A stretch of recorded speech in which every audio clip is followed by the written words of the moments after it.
पहले इधर से सिम निकाल लेते हैं, उसके बाद इसको यहाँ रखते हैं, फिर इसका बैक डोर खोलते हैं। वो भूल गया था पहले। अब इसको इस प्रकार अपन खोलेंगे, टूटे ना, बहुत सावधानी से पूर्वक। अब हमें स्क्रू ड्राइवर की आवश्यकता पड़ेगी। अब हम स्क्रू ड्राइवर खोलेंगे, मिल गया है। चलो भाई ये इसको 2-3 स्क्रू खोलने के बाद ये पीछे का ढक्कन साइड रख देते हैं और स्क्रू सेफ्टी के लिए इस ढक्कन में रख देना है। पहले सबसे पहले ये 3 स्क्रू खोलने पड़ेंगे। इसके अंदर फिर इसको सावधानी पूर्वक हटाना है, इस पत्ती को फिर यहाँ रख दे और बड़ी सावधानी पूर्वक से ये हटा दे। अपन नाखून बड़े तो नाखून से हटा दे, नहीं तो फिर चिमटी से हटाने का। इस प्रकार चिमटी आती है। फिर इस ढक्कन को अपन साइड में रख सकते हैं, जैसे मैंने रख दिया है।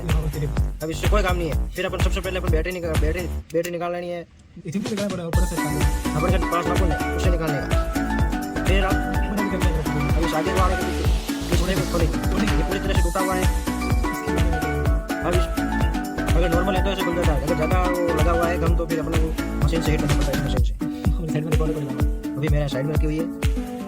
वो गिरा देख लो, हमारे भी इस प्रकार यहाँ से इसी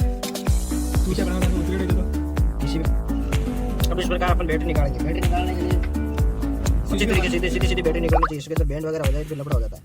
इसके लिए हम सूजी का पाना का प्रयोग करेंगे।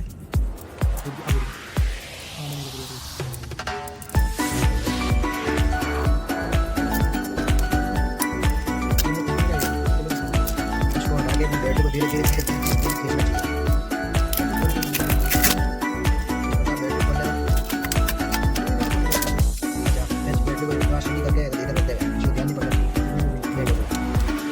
फिर ये धीरे से ये हटा के फिर ये आसानी से ये स्टिप हटा के इस प्रकार बाहर निकाल दो।